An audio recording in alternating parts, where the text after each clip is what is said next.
tuned in to special live COVID-19 coverage with Sam Laprade. Thank you so much for being with us here on Saturday, April the 4th. And we've got lots of different guests for you today. Of course, we're on 1310 News and on Rogers TV. We welcome our friends in Halifax on News 95.7 and our friends in Kitchener on 570 News. We have lots of guests for you today, like I mentioned, and I wanted to start with someone I have an incredible amount of respect for, and that is John Sobey. Hello, John. Hey, good morning, Sam. Good morning. John is the president of the Ottawa Professional Firefighters Association. John, I can't even imagine what this time is like for your members. Can you walk us through some of the ways that they're reacting to this virus? Oh, absolutely, and thanks for having me on your program. First off, let me just say how immensely proud I am of the members. We have 950 members of our bargaining group within the Ottawa PFFA. These are men and women not only serving as your frontline firefighters, responding to the fires, to the medical emergencies, to the technical rescues, the hazardous material response, but also our fire inspectors that are still ensuring that codes are upheld. Many of them are working from home, but they're able to maintain and fulfill their duties. Our communications teams, all our dispatchers working in conjunction with 911 and the paramedic dispatchers, ensuring that time is not wasted and patients and citizens here in Ottawa receive primary care on the onset. Behind the scenes, the people that we rely on to make sure that our personal protective equipment is ready and set to go, that we have the appropriate cleaning decon material. These are the maintenance team and the technical people that look after our self-contained breathing apparatus, our firefighting equipment.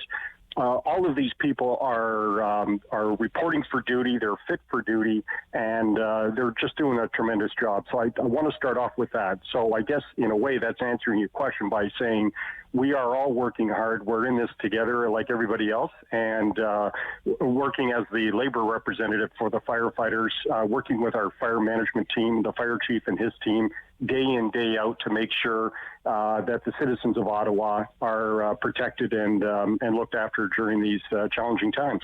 Well, you're certainly doing an amazing job, all of you, and I think every first responder right now is just feeling the love. I'm hoping that you're all feeling the love that we're sending. Well, and we're throwing that love right back. Yes, we're frontline providers. This is what we do. This is what we're trained for. We would all agree that the situation is not the norm, but dealing with emergencies is what a professional firefighter does, not only in Ottawa, but across the world for that matter. So we're giving the shout out to our healthcare providers, the men and women that are in the hospitals, the doctors, nurses, technicians, and the work they're doing. And it's such a warm feeling when I see other first responders, police, fire, giving the credit to the hospital teams that are working, and when they show up with lights and siren on, and giving the applause, and you see those circumstances around the world. It just goes to say that we all know we're working hard together, but every now and again we have to show our support to one another, and that's just phenomenal. It is. I was so emotional the other day watching the parade that was done by first responders in front of the Queensway Carleton Hospital. I got choked up. I found it really emotional. Well, I can see that. We all would, even myself when I'm at home with my family and, catching these events, whether they're local or elsewhere in the world, it makes you proud. It makes you proud of what you do, because this is what I do. I've been a professional firefighter 40 years. It's what I know, what I do. And like my colleagues, my brothers and sisters, we're so proud to be, a part of that family and engaged full on. Absolutely. We're speaking with John Sobey. He's the president of the Ottawa Professional Firefighters Association. There have been lots of different ways we've had to adapt life. How has that affected firefighters, people working 24-hour shifts with childcare centers closed, with grocery stores limited in terms of stock? How has that affected all of your members? Well, like everybody, we're adjusting and we're adapting, and because of the training that we have and the situations that we can run into, even with the best training, the one thing we want to make sure that all the firefighters are prepared to do is adapt, and sometimes that means on the fly, but it's because of your training and experience, you're doing that appropriately. So when it comes to dealing with our members and ensuring that not only their health and well-being is taken care of, but also their families. When I mentioned earlier about the engagement with our management team out of Ottawa Fire and my team with the association, since March 13th, we coordinate meetings. They were initially group meetings. Now they're all conference calls like most everyone, but that's fine. But every day we have a briefing so that we can address and take on these challenges. And I work with the Fire Chief, Kim Mayotte, and his team and my team to ensure that we look after accommodating childcare issues. A lot of our members are just taking the initiative. I have one young member on my crew. I'm a station captain with a pump and ladder company, and one of my crewmen just automatically went to help out a brother who, because his wife's a nurse in an ER, he helped him with his shift so that he could be home during the day when his wife was on duty, and then that firefighter would work the night shifts. This is the kind of thing that firefighters will do. People are doing it all over, I know, but in our world, that's the kind of thing we're stepping up and helping and making sure that we're looking after our members. On the grocery side, yes, firefighters like to eat. We're proud of being part of the community, buying groceries like everyone else when we're on those 24-hour shifts. We have curtailed for the time being the daily shopping. It's part of our community public awareness. We're always happy to have in a healthier days when the parents of young children come over to visit us at the fire truck at the grocery store. Nothing warms my heart more than to have them visit the truck. Unfortunately, we can't do that for the next while. But you know what? We're adapting, and we're bringing in our groceries ourselves. So just this last week on my shift, I was picking up groceries for my family, and I also picked up groceries for my firefighting family. And that way we had enough food for nutrition breaks during our 24-hour shift. Absolutely. John, to something a bit tragic, obviously very tragic, that happened this week in Barrhaven. We had a fire in Barrhaven and 2 people lost their lives and a number of people lost their homes. How do firefighters sort of get over that loss through, extenuating circumstances right now to begin with? But the loss of life at a fire must be devastating to firefighters themselves. Well, it is, and while that was a 2-alarm fire, Sam. My fire company, we were assigned to that call a little bit later. We were provided secondary duties at the fire, but I was there with all of the other members throughout the night, and I had a brief chance to talk to the crew that made the initial offensive fire attack, and it's tough on them, because we want to save lives. That's what we're there to do.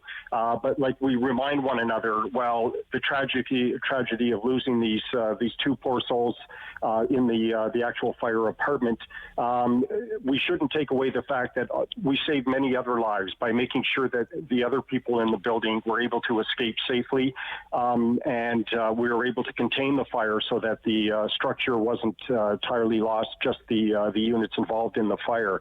Also, the exposures. There are other buildings nearby, and that was a very windy night, and the rate of the fire was pushing the fire towards other buildings. Well, because of the aggressive fire attack by our trained firefighters, they mitigated any other damage or to the exposing buildings.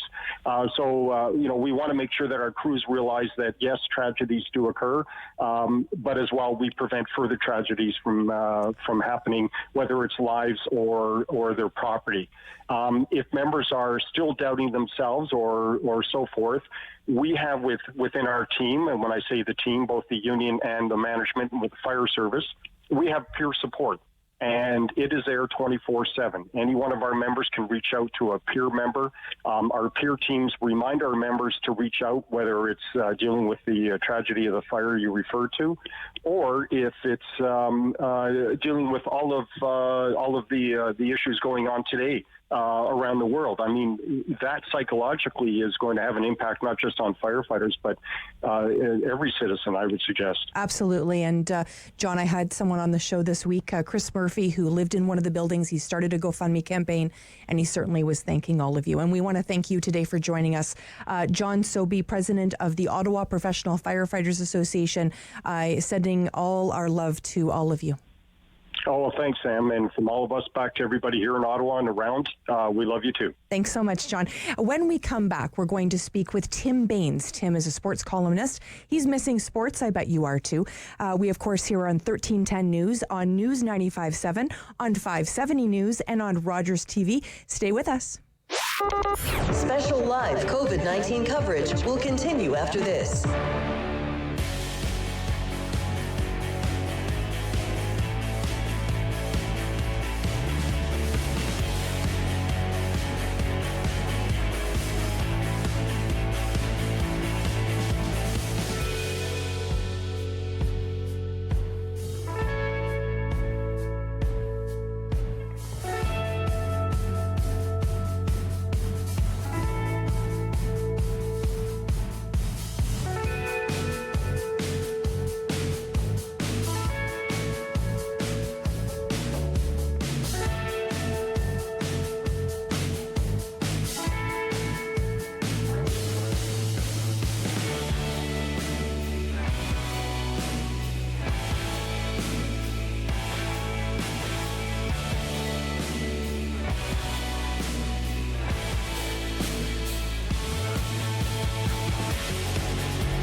Thank you so much for being with us here on 1310 News, on 95.7 in Halifax, on 570 News in Kitchener, and on Rogers TV. We're so glad you're here. I bet you're missing sports. I know someone who's missing it in a big way, and that's my friend Tim Baines. Hi, Tim. Hey, am I missing it? Oh, my God. I know. How surreal is this? It is so bizarre. Of course, Tim Baines is a sports columnist with Postmedia. What are you doing with your time, my friend? Sleeping. Sleeping, watching Netflix. No, I mean, I'm trying to write, and certainly a lot of stories still have a bit of a COVID-19 slant to them, but trying to write other things, some positive things maybe away from that, just so we can slip away from that kind of thought for a bit. But it certainly is difficult. I mean, we're in a time of season right now. We would see NHL playoffs kicking into high gear. We'd see NBA playoffs coming up and the start of the Major League Baseball season as well. So it just is totally bizarre for a generation that's grown up watching. I mean, we've got everything available to us on TV now, and there's nothing there. I mean, we're watching reruns of Cornhole on TV. It's crazy. What do you think about them replaying some old sort of games that really got people excited? What do you think about that step? Sorry, I missed it. Sorry. They were like a lot of stations are sort of playing older games that happened a number of years ago. What do you think about that? Yeah, I'm not so much into that. I mean, it's kind of been there, done that. Right. So some people are going to get excited. Maybe they can watch a Grey Cup game from a couple of years ago, or maybe they can watch a Stanley Cup final. I'm not so much into that. Again, I've watched it. If I want to rewatch it, maybe go on YouTube. But I just find I'm watching a lot of movies and starting to catch up on a lot of TV series, and maybe kicking out of sports mode, and maybe that becomes more difficult increasingly over time.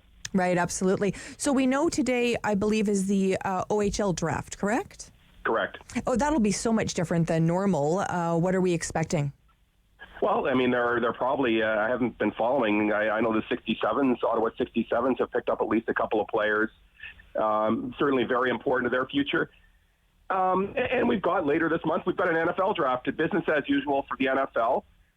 Their season does not begin, and they're still months away from their season. So, certainly, I guess there's a chance that they play their games.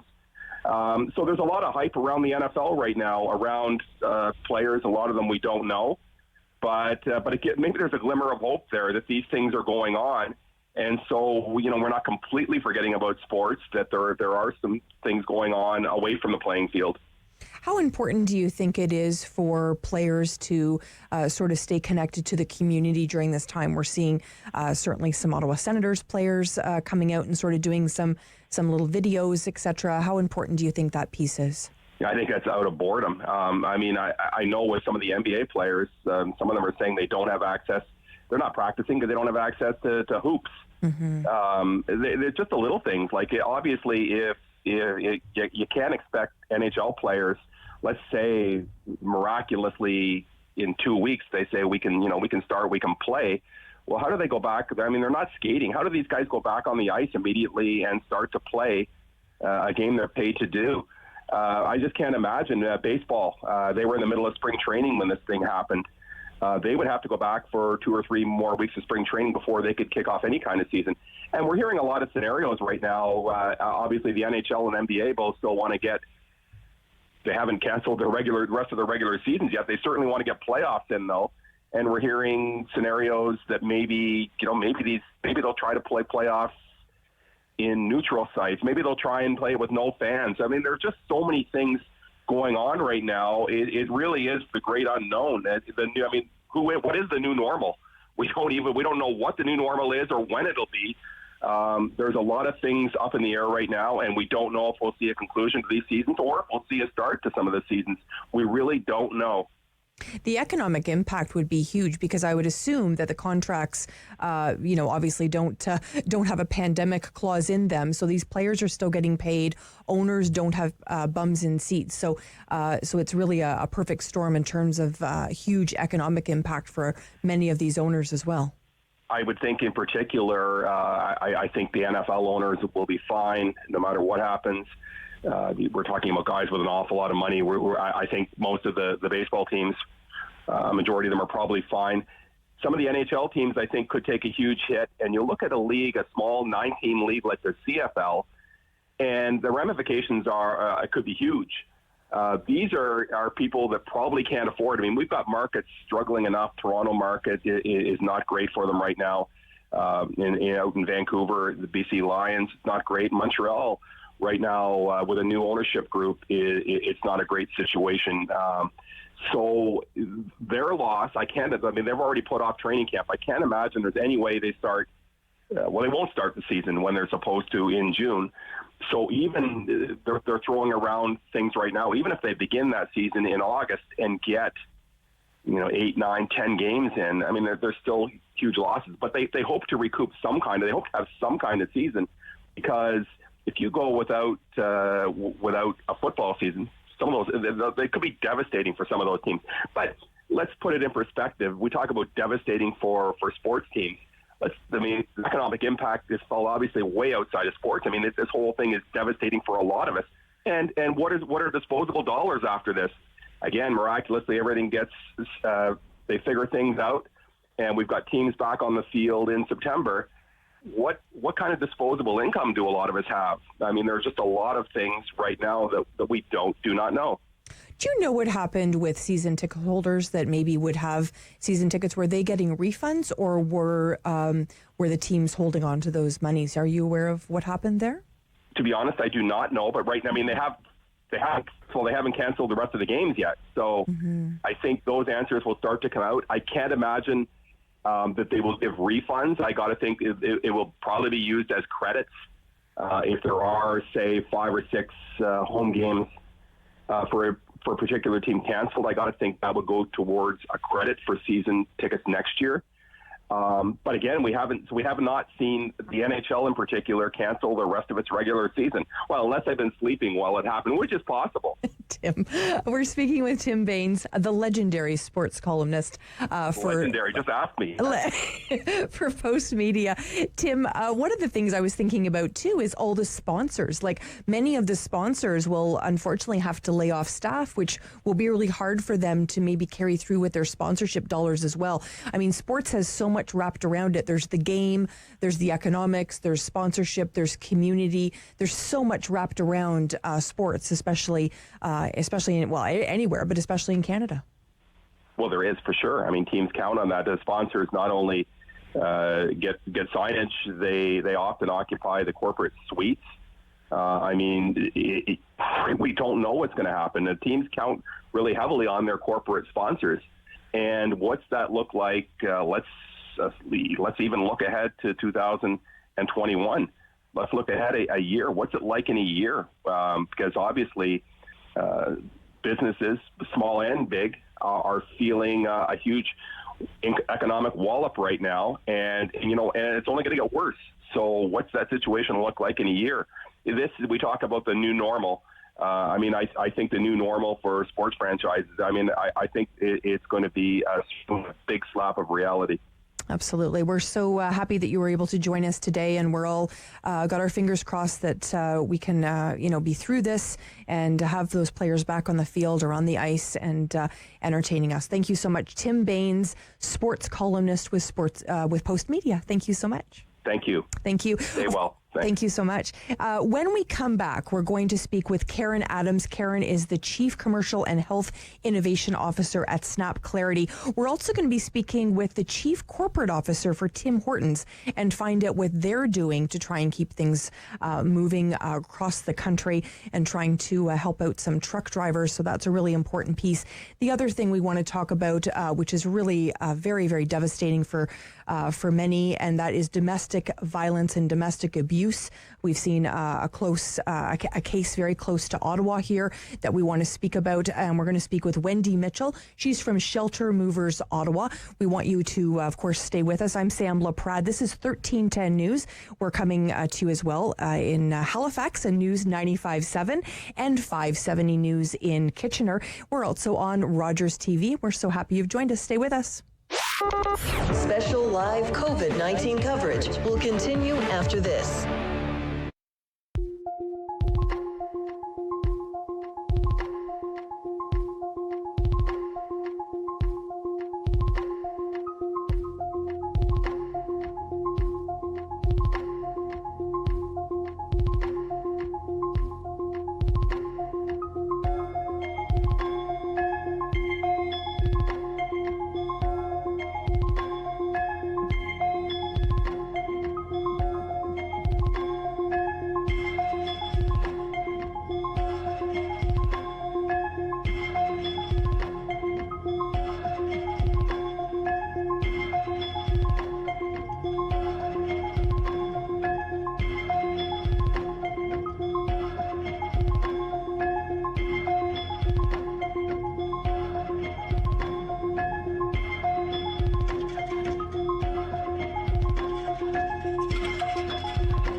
This is 1310 News, Ottawa.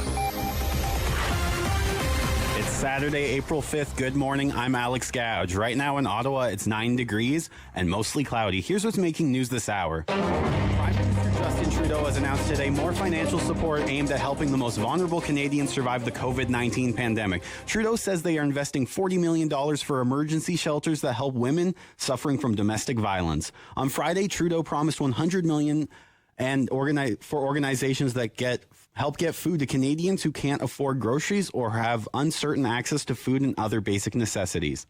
Premier Doug Ford says the sacrifices Ontarians have recently made to prevent the spread of COVID-19 have saved thousands of lives. He made the comment after public health officials revealed projections showing 100,000 people in the province could have died if no measures were taken. Now the figures suggest it's more likely that between 3,000 and 15,000 will die due to complications related to the virus. But officials are warning that even now, as many as 1,600 could die of COVID-19 by month's end. The Ottawa Senators are offering up the temporary use of the Canadian Tire Centre and its adjacent parking lots, along with 3 other affiliated arenas to the Ontario government during the COVID-19 pandemic. According to a Sens spokesman, owner Eugene Melnick made the offer yesterday. He also ensured that the Canadian Tire Centre would be staffed with essential workers. This comes as COVID-19 cases continue to rise, with 309 confirmed cases and 3 deaths linked to the virus in the capital. I'm Alex Gouge, 1310 News. For more news, follow us on Twitter or at ottawamatters.com. We're back to special live COVID-19 coverage with Sam Laprade. Thank you so much for staying with us here on 1310 News, News 95.7 in Halifax, 570 News in Kitchener, and Rogers TV. We're so happy you're here with us today. We have lots of information coming your way. We wanted to talk a lot about mental health. I think this is a really important piece of the puzzle that we are going through right now. We wanted to speak with Karen Adams, Chief Commercial and Health Innovation Officer at Snapclarity. Hello, Karen. Hi, thanks for having me. Oh, it's a real pleasure to speak with you. I think you're doing some really innovative things. First of all, talk to us a little bit about what Snapclarity is. Sure. Snapclarity is a application platform that allows people to get access to an assessment, online assessment that screens them for 13 mental health disorders, and then allows them access to resources that align to those disorders for coping, well-being, strengthening, resiliency, and access to therapists online, which at this time is probably just so beneficial for so many people. Wow, it was like you're way ahead of your time, because I know this has been in the works for a long, long time prior to COVID-19. How important has it been to have this platform up and running and working with a number of companies and individuals now more than ever? You know, Terry Story, who's the founder, she had the foresight to understand that the real gap in our well-being is that assessment piece, and really starting to understand what we're at risk for. And the fact that she built this over the last 2 years, and we were primed in place to have the scalability to give people access to this was just, you know, talk about serendipitous. This was serendipitous. And I think one of the things we're finding is that, you know, you think back 20 years ago, and mental health was something we weren't even talking about. And we've progressed to where we're talking about mental health. But now so many people have been touched by anxiety and isolation issues and fear that I think the real opportunity now is bringing, you know, a sense of awareness that this is all of us right now, that at some period during this COVID-19, we're going to feel these feelings, and to have access to something like this that says, you know, I'm going to get some tools to build my resiliency and I'm going to get through this. You couldn't ask for a better product and a better timing from my standpoint. Absolutely. Right now. Karen, is this available to individuals or is this only available through employers? No, it's both. So individuals have access, employers have access. And, you know, I've spent a lot of time this week talking to employers about the importance of availability of mental health. And, you know, the other thing this product does that I think is so great is it links to other group benefits that employers may be paying for that employees don't even know they have access to. So in the wellness plan, after you get your assessment, you can open up a series of other opportunities within your group benefits. So it's in these times, we know we have to keep in touch with people, and it gives employers just that real connection to the employee experience, the ability to say, we've got this other piece for you to help you through this time, which I think it's really important for employers to keep in touch with their employees at this time. Absolutely, Karen. And I think, for many people, there might have been something sort of bubbling under the surface from a mental health perspective, and now added the stress of maybe financial uncertainty, or maybe having to visit a food bank for the first time, or maybe having people in your home 24/7 that you are not used to spending that much time with people. All of those pieces may bring some of these mental health issues to the forefront more than ever. Well, we also have to remember that when COVID-19, when the first discussions came out about self-isolating and employers, figuring out how to redo their work, and we have frontline staff out still in the public and grocery stores, and people are at very different places, right? And I talked to somebody this morning who just got notice on Friday they're going to a 3-day work week and they don't know how to pay their bills. So we have to remember that on this journey, everybody's at a different place. Everybody's coming through this in very different phases, and what it means to them can be different. So for one person, it can mean I'm working from home and my life, I don't get to see my family and friends, but I still get the same paycheck, and I'm just operating a different way. For somebody else, they've lost their job and they have to figure out how to meet the needs of the family. They might have elderly people in nursing homes who are, we know there's a whole bunch of conversation right now about elderly people in nursing homes. Some people haven't seen their spouse or their parents in 30 days and don't know when they're going to see them again. So we have to be mindful that this is a little bit of a train, and that everybody's passing stations at different times and seeing different things. And we have to be aware of that. And being able to support people is so critical to where they are at that given moment. Such an important piece. And I think that kindness lens on everything we do. I had sent somebody earlier in the week an email, and they only responded last night, and they were apologizing and say, they dropped the ball and they're so sorry. And I just wrote back and said, you didn't drop the ball at all. The world is a very different world right now. Do be kind to yourself. And she wrote back, she's like, I'm so emotional that you would write that back. And I'm like, we all have to be so kind to one another now. Well, and you had a guest on earlier, right, where they were talking about, a devastating fire. We have to remember that there's other things still going on in the world that are impacting people. And now with COVID-19, those situations are even magnified, perhaps, because of the personal situation that person's going through. So, we can never surmise we understand where any person is when we speak to them in any given day. And your point around kindness and support is, I think, is paramount right now. And those are the coping and resiliency tools that people need to think about. How do I start and bounce back from this? And how do I start to learn and grow and take time with my family? Or, you can use this time to create new connections and new ways of going back to board games, riding bikes, being outside, doing things, respecting the physical distance, but getting back connected with each other. I'll tell you just one last story is that I saw my niece and nephew created a sign that said, "Get well, Grandpa." And they placed it up, and they'd written it on bulletin board paper and held it up, and then we transferred it to my dad, and he could see it on his phone. Those are the things that people smile about when they see them. But we've forgotten how to make cards, and we've forgotten how to send these quick messages that put a smile on somebody's face. Beautiful reminder for sure. Karen Adams, Chief Commercial and Health Innovation Officer at Snapclarity. Thank you so much. Thank you.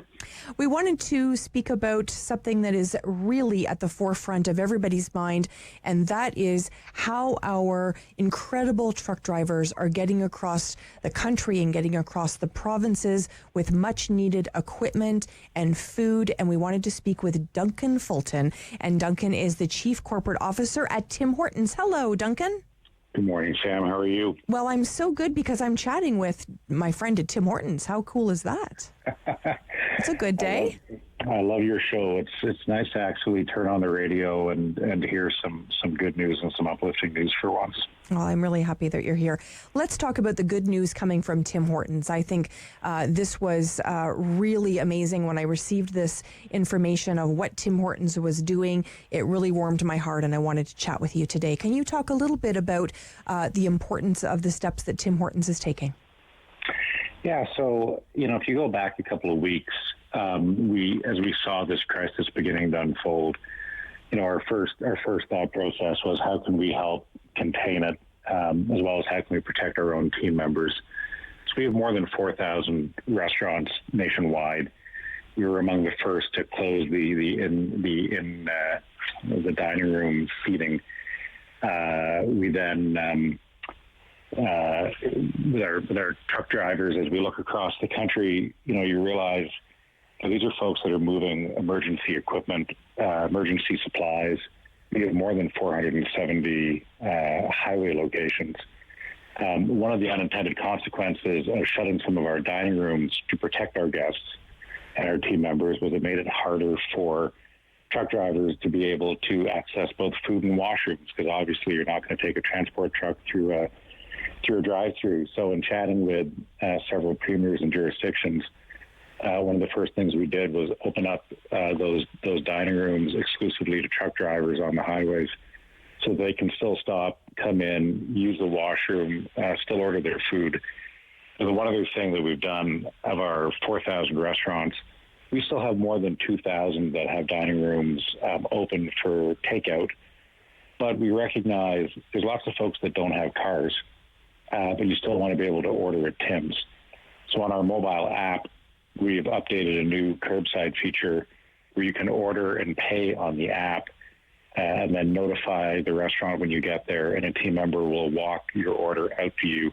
The last thing we want is people walking through the drive-through with an enhanced risk of getting hit by a car. All these measures are so important, Duncan, of course, to keep people united as well. I think Tim Hortons has certainly been a uniting force for Canada, and people are missing their Tims, and I'm really happy to hear what you've done for truck drivers. I think there's so many heroes to this story: healthcare providers, first responders. I think, truck drivers definitely come in that category, those that have keeping the food service programs going as well. So I think it's a really important story for sure. Thank you. I also just want to give a big shout out. We have 1,500 restaurant owners that own those 4,000 restaurants. And many of them, on their own volition, have gone out into the community, as they always have for years, and done a lot to donate in the community, whether it's giving away free coffee and donuts for healthcare workers. My hometown is in Fredericton. I know the owner in Fredericton has been donating to a homeless shelter that has been set up at my old high school, Fredericton High School. And the issue being right now, obviously, homeless people have nowhere to go inside. It's one thing when everything is open and you can sit in a Tim Hortons or go into a mall and find shelter during the day. There's nowhere to shelter right now for homeless people. So in Fredericton, they actually took over the gyms to produce that shelter. And Marie Knott, our owner in Fredericton, is sending coffee and donuts every day for an afternoon treat for those folks. So we have hundreds of stories across the country of our owners just stepping up and doing what they've always done in communities. And it's great to see the best of them and our brand step up in a crisis like this. For sure. They really are amazing. We've seen that here in Ottawa, and I know we're broadcasting into Halifax right now, into Kitchener as well, and I know that we've definitely heard those incredible stories as well. Before I let you go, I have to tell you a story. Do you have a second? Absolutely, sure. So for the 40th anniversary of Tim Hortons, my husband and I at the time were on your coffee cups. You're kidding. I wouldn't joke around about that. Believe me, Duncan. We're not together anymore, but we were there because we met in a Tim Hortons drive-through. And for the 40th anniversary, they put us on all the coffee cups and the donut boxes. And it is going to be put on my grave. I'm sure that's how I'm going to go down as being remembered. But I wanted to just tell you that quick story. Thank you so much for your time today. Thank you very much. Thank you. Duncan Fulton, Chief Corporate Officer of Tim Hortons, helping all of those truck drivers get across this country and get all those medical supplies and food supplies. We're, of course, on 1310 News, News 95.7, 570 News, and Rogers TV. Our special live COVID-19 coverage will return after this.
With your host, Sam Laprade.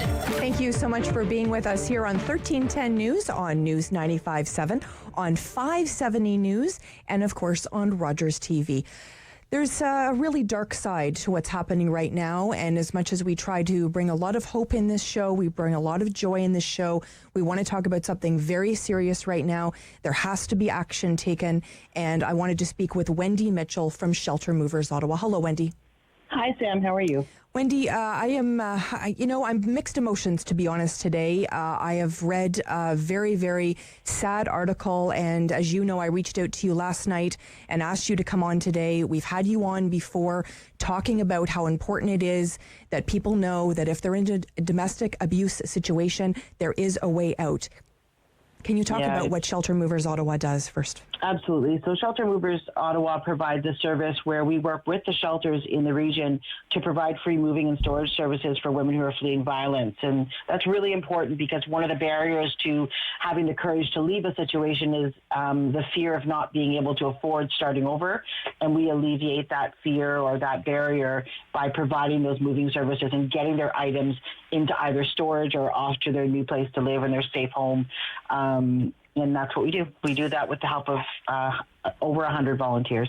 And Wendy, we've seen this sort of move across the planet. It obviously originated in China. We've seen it move across Europe. You've heard from counterparts in other countries that domestic violence and domestic abuse increases during times of crisis. Are you seeing that now? It's definitely a trend that has been seen in other countries. In terms of the Ottawa region, the challenge we have right now is the movement through the system. So someone could report or seek help for domestic violence, but if there's nowhere for them to go, that's where the challenge and the backlog starts to happen. So we've been really focusing in on what are called resettlement moves, people who are in shelters and finding a place to go to so that process can open up. So in terms of the numbers in the Ottawa region, I don't really have any stats around it, but we do anecdotally know that there is obviously an increase in the stress levels, in the fear and isolation, and that all amplifies that opportunity for violence in the home. Absolutely. And sadly, this week we have seen something very tragic happen close to Ottawa in the little town of Brockville. This is what we're reading. A torrent of sorrow, shock, and sadness greeted news on the death of Audrey Hopkinson, a young mother and Brockville General Hospital nurse who was murdered by her domestic partner early Wednesday morning. What does that do to you, Wendy, when you hear something like that? It's just sad. It's a really sad headline. Our condolences to the Hopkinson family, and we only wish that someone, especially someone who's a nurse and on the front line, could have gotten some supports or found a way or the courage or even thought a way to identify that there was an issue. And, we're really saddened to hear that. And unfortunately, it's something that we hear on a regular basis. It happens all over. I mean, we know that a quarter of all violent crimes in Canada are a result of family violence, and that most of that violence is towards women and girls. And, we hear headlines like this, and it's so close to home. And it can happen to anyone in there are no barriers. It doesn't discriminate. Domestic violence can happen to anyone in any situation. It's not only someone who maybe is already in another kind of vulnerable situation. It's a really good point. And as we know, Audrey has left 2 young children behind. Really tragic to hear of the loss of life in Brockville. But the message today that I really want to send is, if you know of somebody, or if you are somebody that is facing this type of domestic abuse, there is a way out. We saw the Prime Minister release $40 million across Canada for women's shelters. That must have been good news for the work that you do. You support those shelters, Wendy. Absolutely. We're thrilled to see that those funds are being made available so that shelters can continue and increase their service to provide spaces for women and support the women that are there. And even organizations like us, we did 3 moves last week, just at the end of the week, and we have some booked later this week. But in between, we have volunteers who want to get out there and support. So we're going to help the shelters potentially pick up their grocery orders and get them to them, because delivery services are slower, and we have volunteers who are willing to get out there and do this. So we are in support of the shelters. We look to them for direction in terms of what they need, and we are there to help them. Really important point. We are so happy that our friends in both Halifax and Kitchener are tuning in to hear us today as well. Speak about some of the supports that are in not only the capital here, but in those cities as well, Wendy. Absolutely. Shelter Movers Halifax is burst onto the scene a couple of months just before the holidays, and they have been overwhelmed with moves and requests and partnerships and companies coming forward and wanting to support. I know the local Avis team has been amazing down in Halifax and, Toronto and beyond. So we've done some moves and supported the region towards London and Kitchener, Waterloo as needed. Obviously looking to expand services as we can, as we find teams that want to help us expand our services across the country. We're also in Vancouver and about to be in Montreal as well. Really is incredible. And you've mentioned volunteers. I just want to stop and thank them so much. I can't even imagine what it would be like to be a volunteer in this time. They're, have got their own stresses, their own probably financial stresses and family stresses, but yet they turn to shelter movers and they don't give up on you guys. They don't give up on these women and their young children trying to flee domestic abuse. Yeah, we've been really, really fortunate. We were worried. We didn't know how people were going to react about getting out there and being out there, potentially exposing themselves. So we have very, very stringent policies and practices that we put in place to make sure that our volunteers are heavily protected against potential infection. And they have been they've been relentless in wanting to get out there and volunteer. We have not yet in the Ottawa region fallen behind in terms of being able to get volunteers to go out on moves. In Toronto, we definitely are still moving along. Halifax, they've had a lot of support, and we're trying to do some fun stuff to engage our volunteers as well. We're doing some fun and social things online and trying to continue to do that. But they are amazing. We could not do our work without the incredible volunteers that make it happen. It really is. It really is remarkable. And I know you've taken some extra safety precautions as well. Mm-hmm. Absolutely. We have a lot. The process, we've instilled or implemented sanitation or disinfection breaks. So we actually added a stop on every move. There's a stop where everyone changes off gloves, washes hands, and do all those things at various points during the move to make sure that if there's any potential contamination that we're mitigating that right away. Wendy Mitchell, of course, from Shelter Movers Ottawa. Wendy, we just have a very short period of time. There's been a lot of people asking for donations at this time. Of course, food banks. We're looking Canadian Blood Services. We're looking for people to give towards mental health. Talk to me about an opportunity to give in about 30 seconds to Shelter Movers Ottawa and how that money would be used. Absolutely. Shelter Movers is a lean organization, primarily run by volunteers. The hard cost per move is $200. We know that rents vehicles, that gets us storage, it covers our supplies, and now the increased cost because of PPE.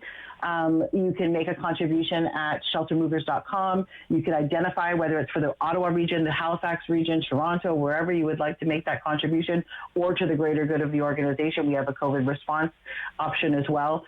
But really, every cent that is used to cover the cost of moves. That's how we exist. We are we're not funded by a whole bunch of different organizations right now. I think in honor of Audrey Hopkinson too, to think about that young mom that lost her life this week.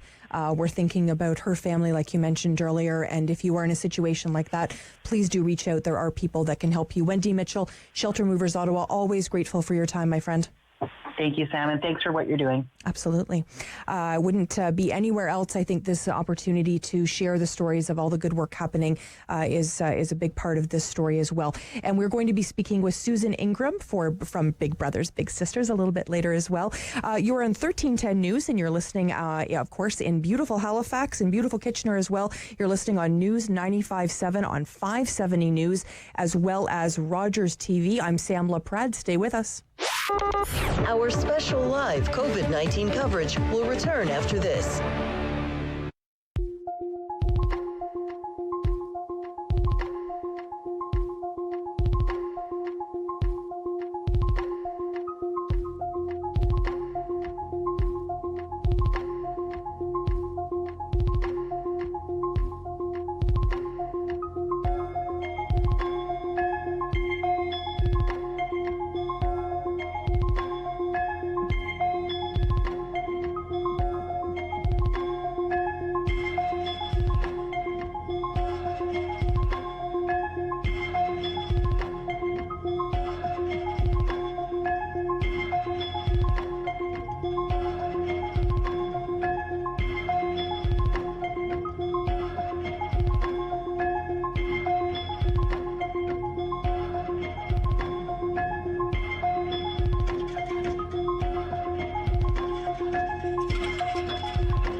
news, traffic, and weather. This is 1310 News, Ottawa. It's Saturday, April 5th. Good afternoon. I'm Alex Gouge. Right now in Ottawa, it's 9 degrees and mostly cloudy. The 1310 News top story. Prime Minister Justin Trudeau has announced today more financial support aimed at helping the most vulnerable Canadians survive the COVID-19 pandemic. Trudeau says they are investing $40 million for emergency shelters that help women suffering from domestic violence, $10 million for Indigenous women and children's shelters, and $157 million for the homeless. On Friday, Trudeau promised $100 million for organizations that help get food to Canadians who can't afford groceries or have uncertain access to food and other basic necessities. Ontario Premier Doug Ford says COVID-19 could kill over 1,600 people in the province by the end of this month. Ford says the situation is extremely serious, but he says Ontarians must recognize that everything that's been done so far to contain the coronavirus is working. The numbers clearly show that we have collectively saved thousands of lives. You have saved thousands of lives. But we also know that we can't stop now. There are 1,600 people out there who need us to do everything we can in the next 30 days to help save them. Public health officials released stark projections yesterday, estimating that between 3,000 and 15,000 people could die of COVID-19 in the province. 1310 News Time, 12:01. Ontario will force more businesses to close in the province to stem the spread of COVID-19 and hopefully save more lives. The new closure will take effect at 11:59 p.m. tonight and will include all industrial construction except for essential projects such as hospitals. The new list of essential services features 44 categories, down from 74 released less than 2 weeks ago. Grocery stores, pharmacies, utilities, public transit, taxis, and animal care services all remain open. Cannabis shops, however, are being closed, with only the province's online sales portal remaining open. Could Canada Day celebrations be the next major events to be canceled or significantly altered thanks to the COVID-19 pandemic? 1310's Parliament Hill reporter Cormac McSweeney tells us there are signals the largest Canada Day party in the country may be at risk. Canada Day is normally a chance for people to gather and celebrate our country, but this year you may have to do it from the comfort of your couch. With physical distancing measures expected to last months, organizers of the July 1st celebrations in Ottawa tell me they're making contingency plans for the Canada Day events in the capital.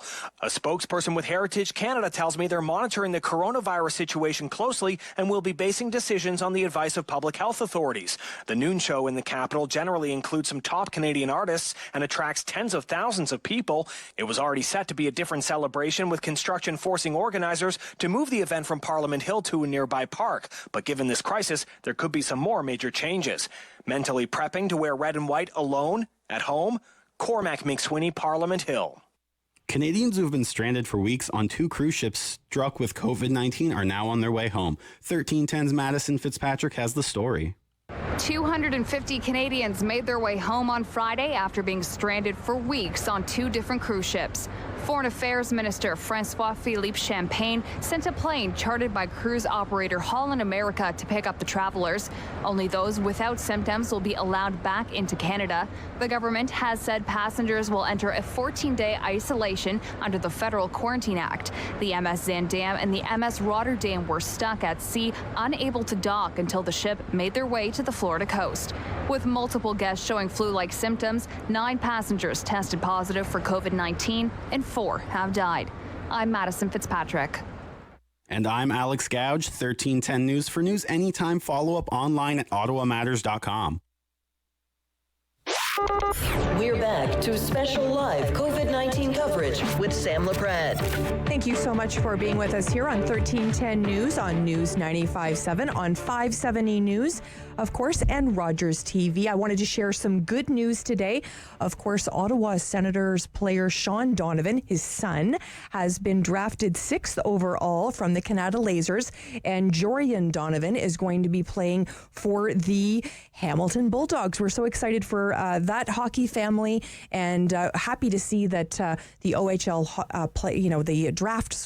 OHL draft is still up and happening, and then those young players are getting their shot at the big ice. So we're very excited about that. I wanted to speak about airline passengers, those consumers purchasing, of course, a lot of air flights right now have been not able to take those flights. So we wanted to speak about the consumer side of that. We wanted to speak with Gabor Lucas. Hello, Gabor. How are you? Good afternoon. Hello. And of course, you're with Airline Passenger Rights. Talk to me a little bit about the questions you're getting right now. I'm sure a lot of people have had their flights canceled or those flights postponed or credit from those air carriers. How are you sort of hearing those things and working with people that are contacting you? Unfortunately, the air travel industry is misleading the public to believe that all they can get is travel vouchers. That's not the case. A lot of questions that we receive start with, we have been told that all I can get is a voucher. And my first answer is, they lied to you, they misled you, they deceived you.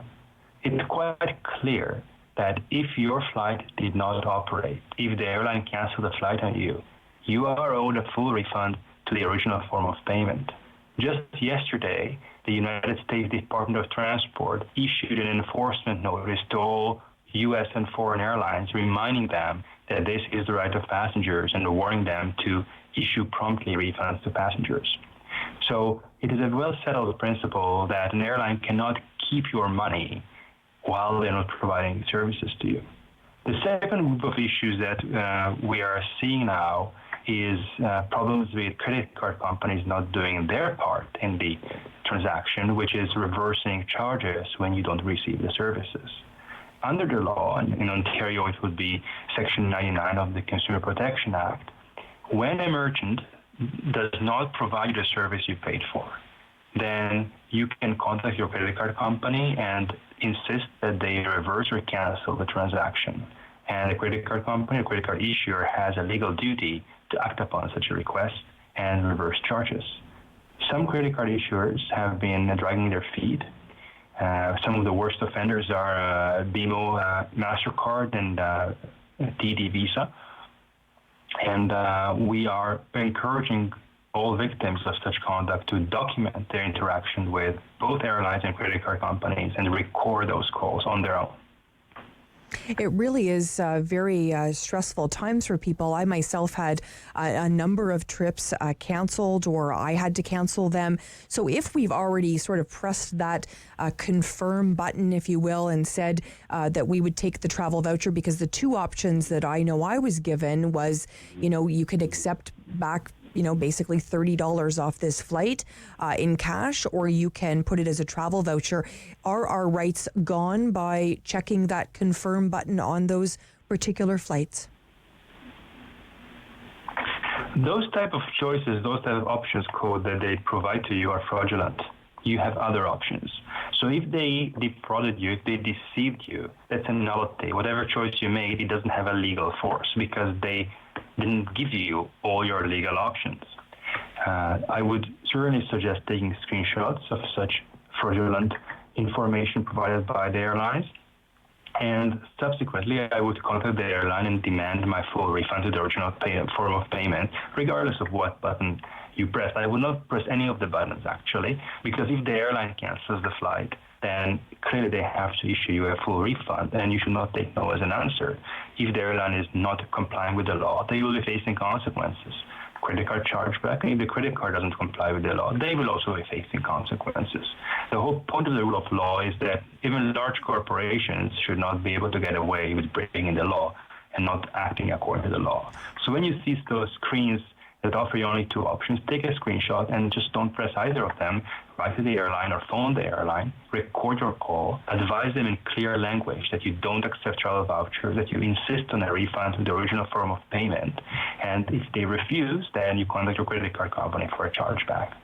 Really interesting, because I know a number of people have obviously purchased flights that say non-refundable. Is that in this case or not? That's entirely irrelevant here. When a ticket is non-refundable, it means that if you decide to cancel because you don't want to travel anymore for personal reasons, you don't get back your money. On the other hand, if the airline cancels on you, or if it is impossible to travel due to government restrictions, there is no way the airline could keep your money. There is no law that would allow them to do that. That's entirely groundless, and I've heard this type of misinformation. This is one of the type of legends, myths that some airlines and travel industry players spread, that because you have a non-refundable ticket, you cannot get back your money when they don't perform. But just think about it. If I'm an airline, I'm selling you a non-refundable ticket, and then I tell you know what, I don't feel like transporting you. Does it mean that you don't get back your money? Does it mean that just because I decide not to transport you and that your ticket was non-refundable, I can just walk away with your money without providing you any services? Of course not. So non-refundability, it only means that if you decide to change your mind about the travel, and then you cannot get back your money. But if it is something objective, if the airline doesn't provide services or if the government doesn't allow you to travel, then of course you have to get back your refund. That's not a question. It really is an interesting time because many people, of course, want to ensure that, you know, the economy doesn't collapse on us. We're very worried about many of that. And many people have sort of said to me, well, I know I'm going to travel someday. I'll let them keep it as a travel voucher. But what, others are saying they're a bit nervous about is, I can't travel within a year or 2 years. Maybe that won't be the case and I won't be able to use those monies. What would you say to those people? First of all, I haven't heard many people being happy with vouchers. That's something that perhaps the travel industry wants people to believe. But just think about it rationally.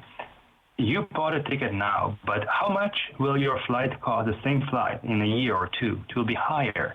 For now, the average working class people, middle class people, have problems with paying their bills, paying their mortgages, getting food, paying utilities, paying rent. These are the problems people have. And many people who were planning to travel are now out of jobs. So they need that money back desperately. Mm-hmm. In terms of the situation of the travel industry, the U.S. is in the same situation. Some U.S. airlines are even in a worse situation. Yet they have been told in not uncertain terms that they have to issue refunds to passengers promptly. There is no reason on earth why Canada should not do the same. The European Union also told airlines they have to issue refunds. So Canada is yet again behind the rest of the Western world. And it looks like airlines are trying to enrich themselves at the cost of the traveling public. That's unacceptable. These airlines have been buying back their own shares and therefore inflating share prices. They have been profiting for many years, and shareholders from the public money, from the public's business. And now when it comes to losses, they want to socialize losses while privatizing profits. When we think that has a name, it's called theft. When we think about what needs to be done, is this, are you looking for, Prime Minister Justin Trudeau to speak about this? Are you thinking it's going to take something like that? Or are you thinking this is just something that's going to just kind of, there's just so much else going on right now that this isn't going to come to the forefront? This would be something that the Transport Minister, Marc Garneau, should have been dealing with it had he been doing his job and being interested in what the public needs. Unfortunately, Minister Garneau has been mostly busy with the airline's private financial interest and has not said anything or done anything to fix the situation, although he has all the necessary powers under the law that he could step in. What Canada would need in this situation is forcing the airlines to comply with the law and issue refunds as required by the law.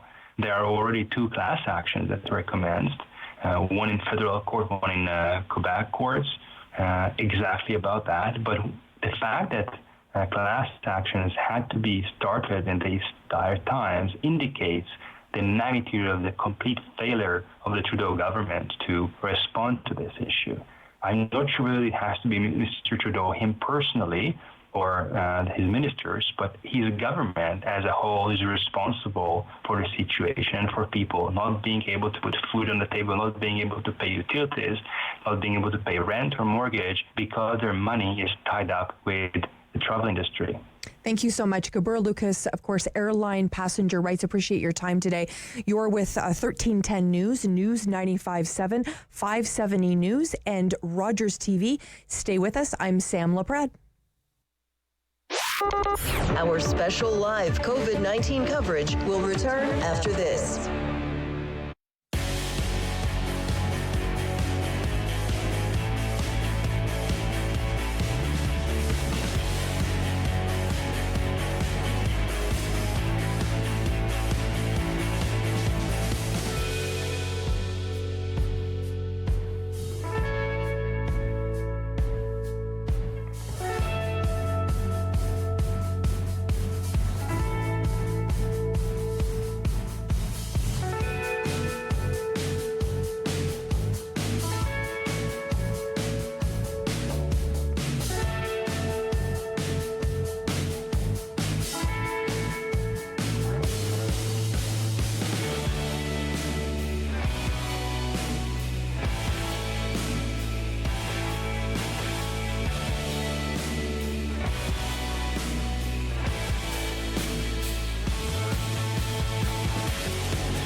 COVID-19 coverage with Sam Laprade.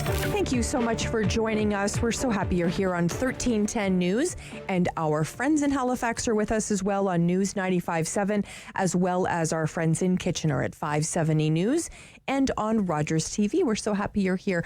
We wanted to share about some really exciting news that happened this week for the Big Brothers, Big Sisters, not only here in Ottawa, but across the country. And I wanted Susan Ingram to join me. Hello, Susan.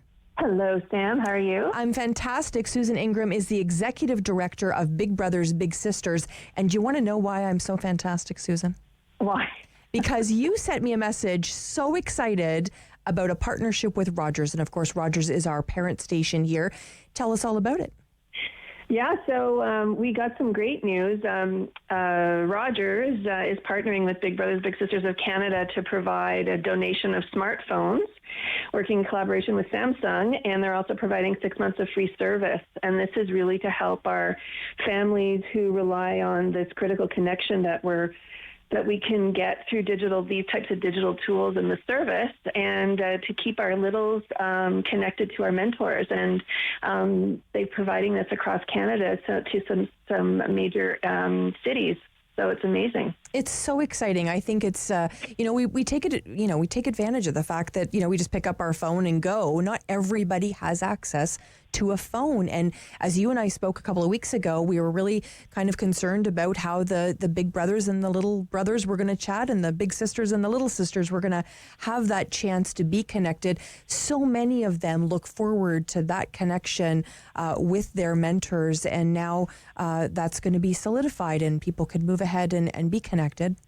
Yeah, it's amazing. It's been 3 weeks now since they've been out of school, and since just all of the agencies, the Big Brothers Big Sisters agencies across Canada are all working remotely, and it's trying to figure out how do we make this work for our kids and for our mentors. And like you said, there are about a quarter of our families who don't have access to those types of devices or internet, and so really trying to work through that and figure that out. So it's really great to have partners like Roger step up and recognize the need for the connection as well. Like you said, these youth have been used to, our traditional programs. They are meeting in person with these mentors, up to 16 hours a month.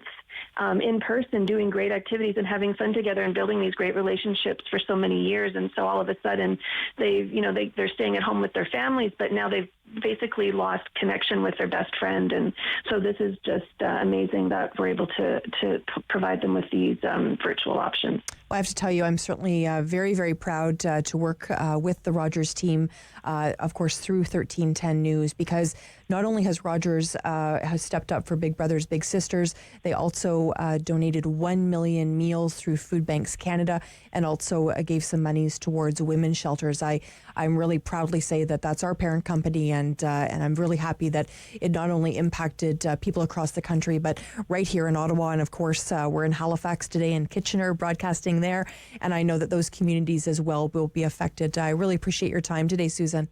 You're welcome. Thanks a lot. Thanks again to Rogers. We're very grateful. Thank you so much. And we wanted to chat about, kids. Let's we put it in perspective. We just spoke with Susan Ingram speaking about how kids are feeling really isolated right now. We wanted to also speak with someone else working with children, and that is Brian Bringoff. Hello, how are you? I'm well. How are you? Good. Brian is with the Starlight Foundation. And Brian, let's talk a little bit about the amazing things you're doing, bringing virtual performances to bring some joy.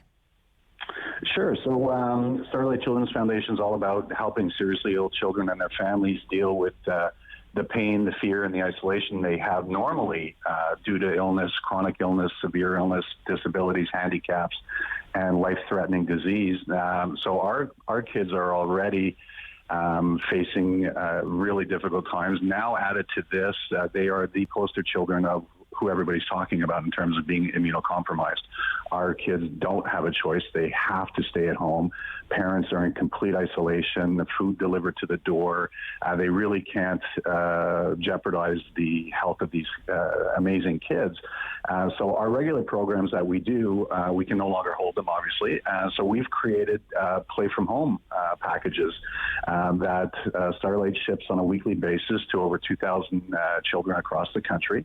And then every Saturday, they get to log on to Facebook. They go to Starlight Children's Foundation Canada's Facebook page, and we do a live broadcast with Ottawa's own Little John, and everybody loves and knows Little John. He's so well known in your community down there, and he does a broadcast with our own Captain Starlight's superhero, and they do different activities with the children. So we're about to go live with a 1 o'clock teddy bear making home kit that kids are going to be playing with across the country, and that's thanks to our unbelievable supporters. In a time of crisis like this, the cream really rises to the top, and people have been calling us and asking us what they can do because they know our kids are in such jeopardy. So people go to our website. It's called playfromhome.org, and they can make a $100 donation, and their name actually goes on a kit and gets sent to a child across the country to play. Our next one's going to be a Lego game next weekend.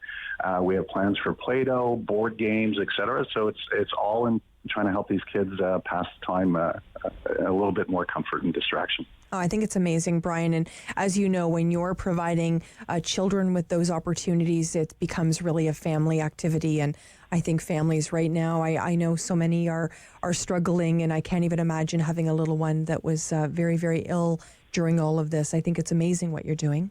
Thank you. It's a real eye opener for everyone. You know, when I have 4 healthy children myself, they're a little bit older, but we're still getting together and playing board games and such if they're not on their phones or on their computers. And we're in a privileged position that, you know, we have some perks in life, but a lot of our families are one-income families because the other spouse has to stay home and take care of a sick child all the time.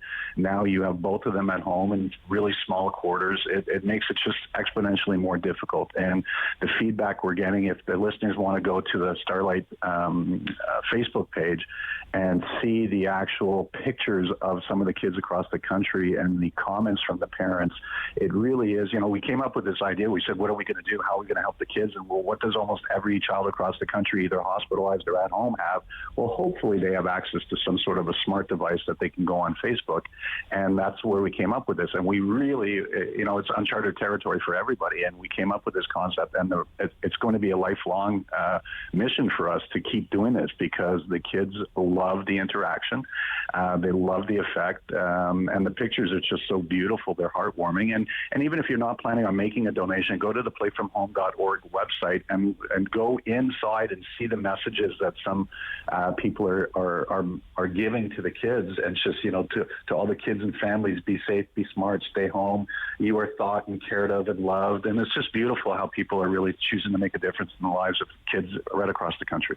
We're speaking with Brian Bringoff, of course, from the Starlight Foundation, your CEO there. How important, we just have about 30 seconds, Brian, how important has it been for nonprofits like yourself to be nimble and really make these kinds of business model changes, if you will, in a very quick period of time? Well, you know, some of us are able to, fortunately enough, and some obviously are not going to be. But I think it's key both in terms of the fundraising side, because we want to continue to be there for our children afterwards. But the fact that we were able to do this for our children at home, I think it's crucial. We can't forget those that are more vulnerable. We're all in a difficult situation. It's uncharted territory, and we're all stressed. But I'll tell you the truth. If you reach out and you help somebody else, it really does wonders in helping your own stress as well. And that's what we've been fortunate enough to do here at the Starlight Children's Foundation. Oh, beautifully said. Brian Bringoff, of course, from the Starlight Foundation CEO. Thanks so much for joining us today. Thank you. Thank you, everyone. Bye-bye. Tomorrow, we're doing something really exciting, and I have to share it with you. From 11 a.m. to 1 o'clock tomorrow, you get the mic. We're turning the mic over to you. This is an opportunity for you to give thanks. Is it your healthcare providers? Is it the gentleman that picks up your garbage? Is it someone at your grocery store? Is it your neighbor? Is it your parent? Is it your daughter? Is it who do you want to thank in this crisis? Is it a first responder? Is it someone that you've never met? Is it a political leader? Is it a truck driver? Who do you want to send love to tomorrow? So we're going to be opening up the mic for you tomorrow, 11 to 1. We want you to stay with us here, of course, on 1310 News, News 95.7, 570 News, and Rogers TV. It's an opportunity for you to give thanks. We want to be back with you in a few minutes. Of course, 1310 News, News 95.7, 570 News, and Rogers TV. Special live COVID-19 coverage will continue after this.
weather. This is 1310 News, Ottawa.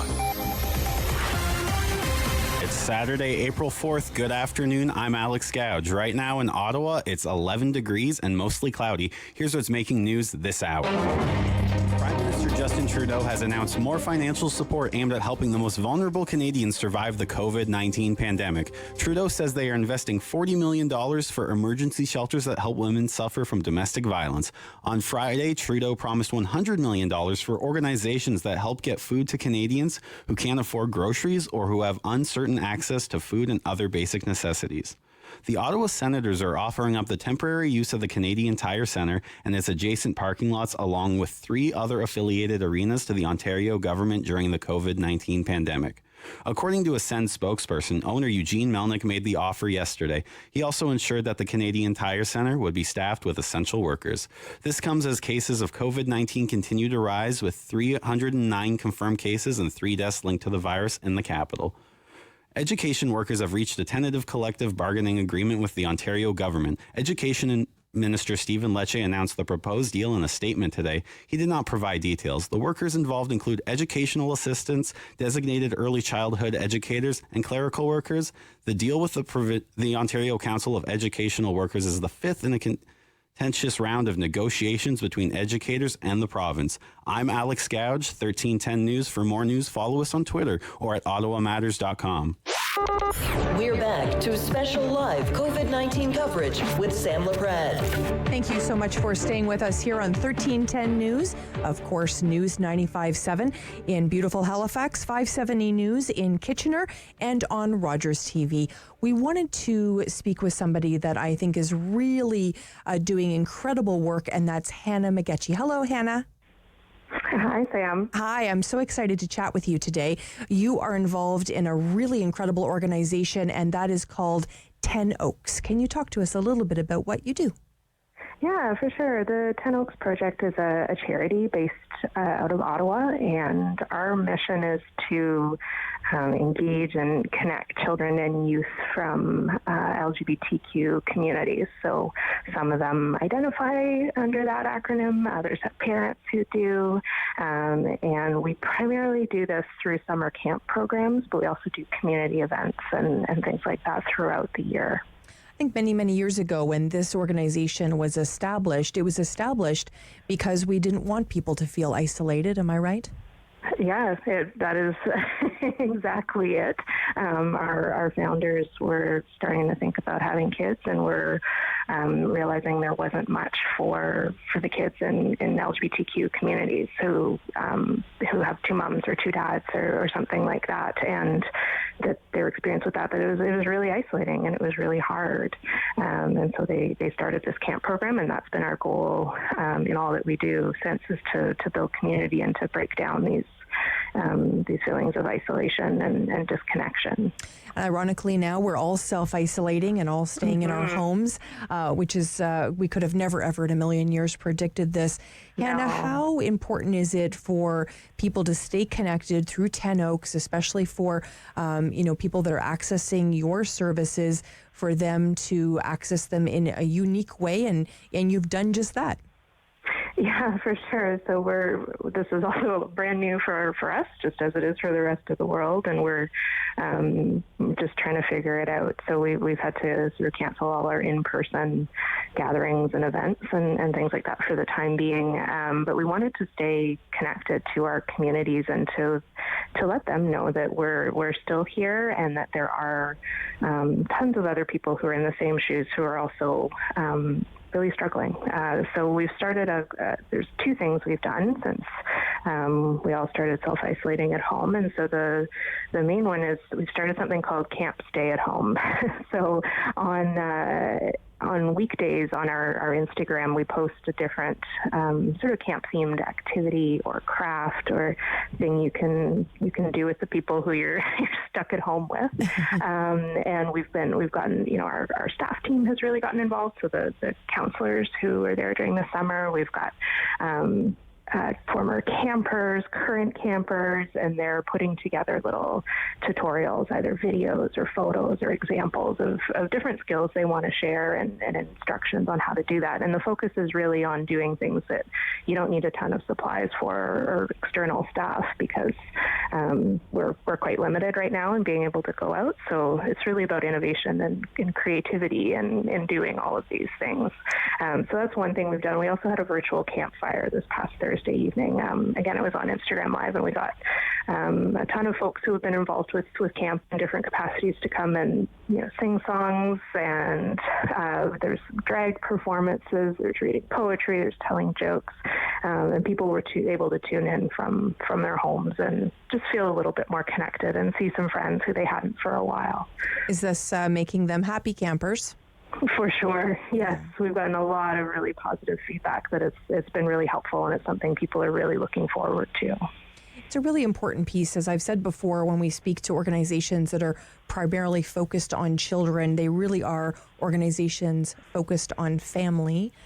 Are you hearing from mums and dads too? Yeah, for sure. We're hearing from them primarily, I would say, and they're loving Camp Stay at Home, but they are really struggling of having school is out in sort of some regards. Some schools and teachers are offering things for kids at home, but a lot of it is kids are getting bored, they're getting antsy, and on a deeper level, I guess they're feeling disconnected from their peers. And with the kids we work with who are sort of isolated on a good day, this has been incredibly hard. So having things where they're able to connect and sort of remember a happier time and look forward to some happier times too has been really important. If this is something maybe someone's hearing about for the first time, 10 Oaks Project is something where people can really go to sort of do a bit of self-discovery as well. Hannah, where can you direct them to go? Yeah, well, I would direct them to our website, so 10oaksproject.org, and then we're on social media under the same handle, 10 Oaks Project. So we're most active on Instagram these days, and you do not have to be a camper or somebody who's already been involved with us to participate in Camp Stay at Home or to be doing all the activities that we're offering. We welcome everybody if it is useful for you and it's helping fill some need for connection and creativity in your life. Please join us. Well, thank you so much, Hannah. We've really appreciate all you do. And of course, this was obviously before COVID-19. You were doing incredible things, and I think that thread just carries.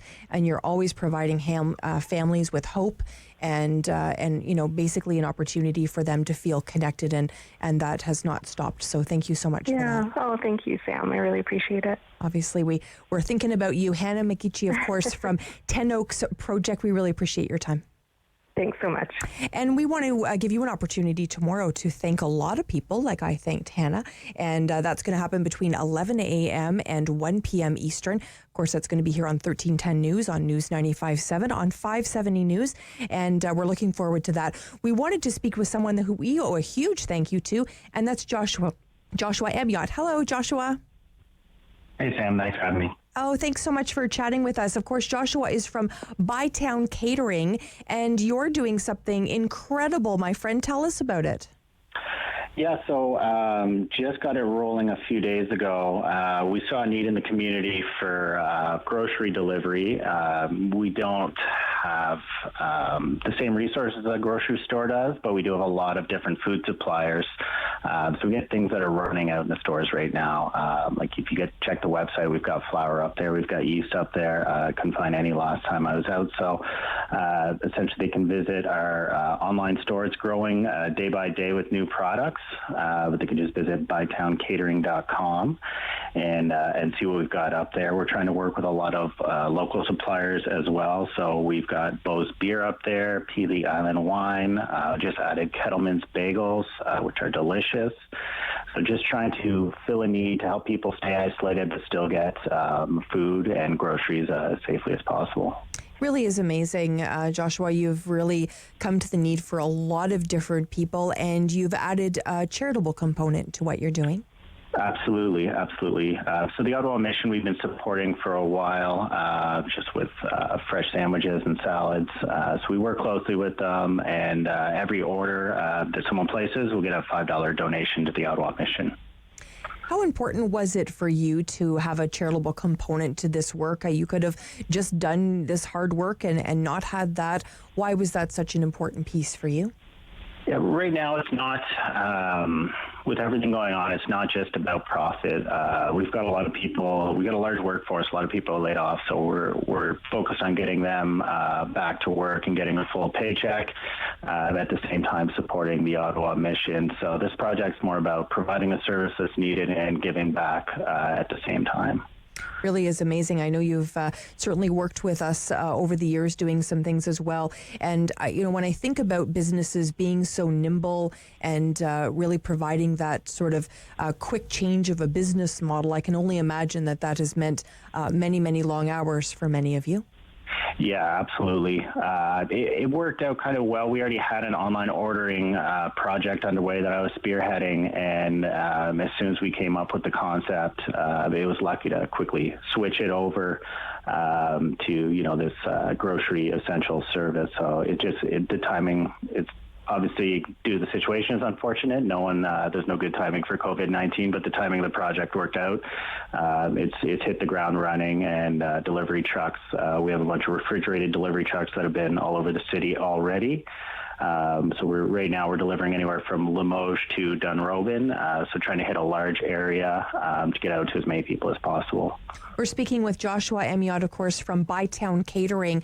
How are your staff managing? Are they able to keep up with the demand, Joshua? Yeah, absolutely. We're slowly calling people back in. Like I said, it's a large workforce. We had about 50 people laid off.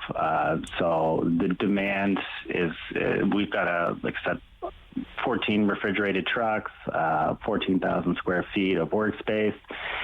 We can take on a ton of orders right now. So if you're thinking of it, and if you have a need to get some groceries or beer or wine delivered, check out our website, and it's not a problem. It's really amazing. I know so many different special events have been canceled as well. How has that impacted your business? Obviously, you've had to lay people off. Are some of those people hoping to work with you when the time is appropriate? Yeah, everyone's excited to come back to work. That's our bread and butter, is special events, weddings. So yeah, it's just unfortunate that all the catering got canceled, but we're trying to create a business model that works right now and provide the service at the same time. Oh, you've been amazing. I'm so happy to chat with you today. Joshua Amiot, of course, from Bytown Catering. We are grateful for you. We're grateful that you're giving back to the Ottawa mission. So amazing that you're able to pull back some staff as well to ensure that they have jobs during this challenging time. It's a good news story, and I look forward to a day when you're up and running at full capacity, and we're grateful for all you're doing. Absolutely. Thanks, Sam. Thank you so much. When we come back, we're going to be speaking with Stephen Clarke. Stephen is the National Executive Director for the Royal Canadian Legion. He has some very exciting news he's going to share with us. I really want to chat about tomorrow. I think tomorrow is going to be a really important day for us to all come together and thank people. Make a little list to just jot down all the people you want to thank tomorrow, and make sure you tune in and call us tomorrow. Of course, it's going to be 11 a.m. to 1 p.m. tomorrow, Eastern Time here on 1310 News. We will be broadcasting as well in beautiful Kitchener, 570 News in Kitchener, and News 95.7 in beautiful Halifax. We're going to have an opportunity to share some of those good news stories, which I think is a really important piece. There is not a community that hasn't had people step up to the plate. Maybe those people surprised you. Maybe it was something, a very simple thing. Maybe it was somebody that went to great lengths. Maybe it's healthcare providers that are really putting their lives on the line to try and help our communities try and keep us safe. Our police officers, our 911 operators, our paramedics, our firefighters, all of them. And then there's the heroes of this story that maybe we don't think about on a regular basis. And those are grocery clerks, the truck drivers. It's our sanitation workers. It's our politicians. It's our community leaders. It's all of those people putting their lives, working really, really difficult hours and sacrificing a lot. Stay with us here on 1310 News, News 95.7, 570 News, and Rogers TV. Special live COVID-19 coverage will continue after this.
News with your host, Sam Laprade. Thank you so much for being with us here on 1310 News, News 95.7 in Halifax, 570 News in Kitchener, and Rogers TV. We are so glad you're here. And I'm sure you're thinking about people in your community and what they're doing. And I am so thrilled to chat with National Executive Director of the Royal Canadian Legion, Stephen Clarke. Hello, Stephen. Hi, Sam. How are you doing today? I'm doing fantastic. I love chatting with you. You joined me last week, and that feels like a year ago, my friend. Lots happened in the last week. I was about to say the same thing. It changes daily, but yes, so much has happened in this past week. And so much good has happened at the Legion. Tell me all about it. I tell you, there is something, Sam, this past week at the Legion, the national headquarters, was probably one of the most monumental and positive steps the organization has taken. Our Dominion Executive Council, and that's the body that governs the organization. So there are elected officials plus representatives from each one of the provinces across the country. They made the unprecedented decision to take $3 million from our national level reserves and provide it to branches in need right across the country as non-repayable grants. It was an absolutely excellent and wonderful decision to make. Really is incredible. I know President Thomas Irvin was very proud to announce that, and yourself as the National Executive Director, how did that make you feel, Stephen? Absolutely wonderful, knowing that the national level of the organization is able to assist branches that are in need. And Sam, you have considerable experience working in the not-for-profit sector and charitable sector, so you know $3 million is a considerable sum when you're looking at what a not-for-profit is taking and expending out to help those branches in need. Exactly how will the money be used? I think it's a really important piece to share. That is one of the best aspects of this entire thing.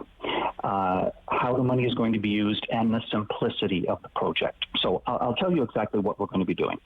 We're a tri-level organization, national, provincial, and local.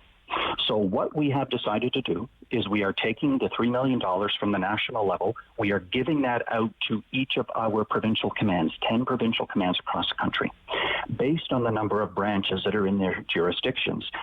We felt this was the best way to do it because they are best positioned to know what branches in their area, in their jurisdiction, are facing particular difficulty and are able to react quickly. All the branch has to do is very simply identify their need to their provincial command office, and the money is going to flow out to them.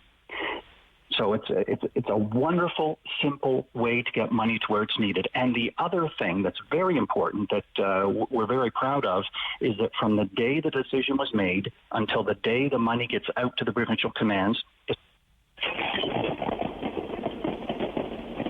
I think we've lost Stephen. I think it's really important to know that, of course, the Royal Canadian Legion is making sure those monies are delivered right across the nation, right across Canada in all of those branches. There are about 1,400 branches across the country for the Royal Canadian Legion, and those opportunities for those people on the ground to receive those monies is going to be a really important piece of this for sure. I wanted to, obviously connect with Stephen and share those good news. We've been seeing a lot of great news as well come from the Royal Canadian Legion. Their social media pages are flooded with great news stories that are happening. One of them happened a couple of weeks ago here, actually on 1310 News. Jill Carlton joined us, and Jill runs the Buddy Coffee Check-In program, which was normally a program that was a face-to-face program, and they had to go virtual. And Jill Carlton said to us, Sam, I need some bilingual volunteers. And I am so happy to report that Jill came back and reported to us that 3 listeners from 1310 News here in Ottawa came to her and said, Sam, we want to help out. So she reported that back to me. We did have that connection made, and Jill was able to get those bilingual volunteers. I understand we have Stephen back with us. Hello, Stephen. Hi, Sam. I am sorry. I don't know what happened or what I did, but that's okay. I'm sorry about the interruption. I think you were just so excited about all the good news from the Legion. That's it. I don't know where I ended in the actual process through to you. Well, I mean, basically, we were just talking about all the good news happening with the Legion. So we had talked about the monies being taken down from the province. Let's talk a little bit about some of the good news stories we're hearing. We spoke about Jill Carlton. Share another one with us, Stephen. Well, we have to take a look at what's happening in Southern Ontario, where individuals are Legion members volunteering their time, not looking for any money, any resources, and they are cooking hot meals for seniors and veterans in the community and delivering those hot meals. And I have seen pictures of them, and Sam, they are absolutely delicious. I'd love to have one myself. Last week when we talked, it was about 500 meals. There are now over 800 meals that they have delivered to their community. And that's just one example that we're seeing. We have individuals in Newfoundland that are doing the same kind of thing. The outreach that Legion members across the country are doing for veterans and seniors and any disadvantaged group within their community is simply heartwarming. They are reaching out and helping wherever they can. This really does model after everything that Legion stands for, and that's leave no person behind. Absolutely. Legion branches really are the cornerstones of their community. And we find that's more so in a smaller community, the more rural locations as opposed to an urban center. But still, nonetheless, wherever they really are that cornerstone. So individuals are used to going into the Legion branches for various commemorations, celebrations, observances.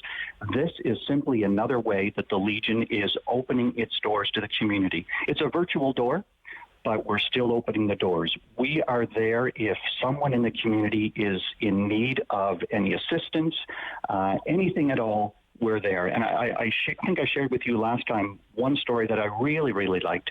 We have a branch in Winnipeg, and there are a couple of members, a husband and wife, in that particular branch. They're more elderly, former veterans, and their son lives in Montreal. And he was very concerned about them. And of course, he's calling them, but there's not that stronger social connection.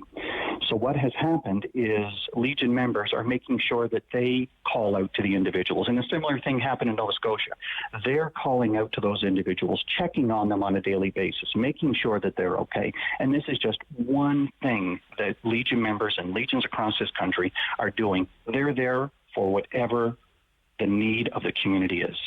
We have just a short period of time, Stephen, but there might be someone listening that never in a million years would think that they would need help, and they might need it now, and they might feel a bit apprehensive about reaching out to the Royal Canadian Legion at this time. Can you give them some encouraging words? Please do. And we had a specific example with an individual, a veteran in the local Ottawa area, reached out, was apprehensive about reaching out for assistance. He needed rent. It was coming up to the 1st of April. He did not have any food. He did not have any gas for his vehicle, did not know where to go.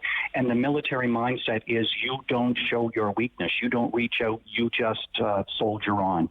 But, you know, we found out who the individual was. We made contact. Our service officers made contact, spoke with the individual, realized, you know, it's okay to ask for help. And that would be my big message. It's okay. We are there to help. We want to help you. If you need it, we're there for you. Beautifully said. Stephen Clarke, National Executive Director for the Royal Canadian Legion. Always a pleasure. Thanks, Sam. My pleasure. Thank you so much. When we come back, our news team here is working really hard to bring you the latest news. I see Sarah Buchan in there getting ready to bring you the news of the day. We've heard from Prime Minister Trudeau today. She's going to be sharing that information with you. We want to make sure that you stayed absolutely tuned to what's happening through our whole, obviously the whole country and in your community. So we're going to bring that news to you. I want to remind you too, we're going to be having a thank you show tomorrow, which we're very excited about, 11 a.m. to 1 p.m. Eastern here on 1310 News. We're also going to be broadcasting that in Halifax, News 95.7, as well as 570 News in Kitchener. We really want to make sure that people have an opportunity to hear the thanks. There are many people that have many people to thank, many organizations to thank. They want to reach out and share that good news. And we thought Sunday was a great time to do that, to sort of share some of that heartfelt thanks from people, whether it be healthcare workers or truck drivers or first responders, anyone in your community that you want to thank. It's been my pleasure today to be with you on 1310 News, News 95.7, 570 News, and of course on Rogers TV. I'm Sam Laprade. Stay with us. Our special live COVID-19 coverage will return after this.